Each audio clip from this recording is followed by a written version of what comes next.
Welcome. I am the one and only MSJ, Max for short, and welcome to my YouTube channel. Today is the final day in Star Trek week for NERDvember. I'm going to be talking about my underrated Star Trek film. This is a very good movie, which is Star Trek Insurrection. Full disclosure, this is the fourth or fifth time I've tried to film this because I've had some extreme technical difficulties here because I filmed this really cool 20-minute video ranking my movies, the Star Trek movies, kind of give you a good gauge of why I placed this one right in the middle and why it's underrated. And then I lost it, and then my phone screwed up. And so I'm like, okay, so I'm going to try to do it again. And then I got going to doing this other video, and then like 10 or 15 minutes goes in, it shuts off, and I don't realize it. So I'm still talking, and so I lose that one. And so, I just going to kind of condense it down. I'm really sorry. I really had this really cool video planned for today. But I'm just going to tell you about this movie. But first, click subscribe, hit the bell, leave a like, leave a comment, and share, because doing those things helps me, helps you. And I want to hear what you have to say in the comments down below. What do you think my ranking for these movies were? I want to hear what you think my rankings of, and I'll do a separate video, maybe later this month to kind of make up for this short video today. But the reason why I think this movie is underrated, because it's strictly firmly planted in the middle, because you got some all-time great Star Trek movies.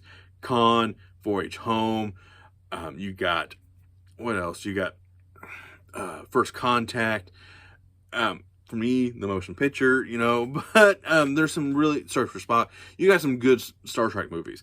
And then you got, towards the bottom, you got Nemesis, Undiscovered Country, Final Frontier, those kind of movies all at the bottom. And this one is just kind of stuck in the middle. It's like, it's not bad, it's not good, it's just firmly planted in the middle. And the reasoning is because I think it's a really good episode of Star Trek. It's like almost an hour and 50-minute Star Trek movie episode, and it's done really, really well. The special effects are done well. The acting's fun. Everyone has a really cool moments. Like Geordi has my favorite moment in the entire movie. He's actually able to see a sunset for the first time using his own eyes, because the ability for this planet's unique ability is to heal and prolong life. And he just has this really cool moment with Picard just staring at the sun. He's like, this may not last, but I want to take it all in, and I love it. I love that moment. And Data being that's what this whole movie kind of starts to unfold, is when Data goes berserk and we don't know why. And Picard kind of has to come into play. He's like, I should be the one to bring him in or destroy him. It should be me. He's my friend. And in doing so, they learn this plot, and just things start to unfold. And like I mentioned, this planet has this unique ability to prolong life. The people who are living on this planet are centuries old. And then you got the people who are working with the Federation aren't quite as, they're pretty shady. And even the commander who these people are working with from the Federation, he's not as on the level either. So Picard has to, like, you know what, I'm willing to risk a court-martial if this brings everything to light. And so he's like, the lead Federation guy, he's like, all right, maybe we're going to kind of like no longer be associated with you, which doesn't set well with F. Murray Abraham's character, with the villain. And he kills that guy. It's in pretty cool fashion, actually. Kind of cheesy, but it's fun. And then you got Riker. He's kind of driving the Enterprise around this thing called the Briar Patch. Very dangerous kind of area. The galaxy or the universe, and it's very explosive gas. And so, like, one wrong thing can just set the entire thing on fire. And I really love that aspect. And Riker's like, we're going to do it. And I love it. And Picard kind of has a moment at the end as well. It's like, you don't want to set off the exhaust, do you? And he's like, no. And he's like, well, I will. And he does it. And it's like, I love it. He's like, I love those kind of moments. So this movie has some really good character moments.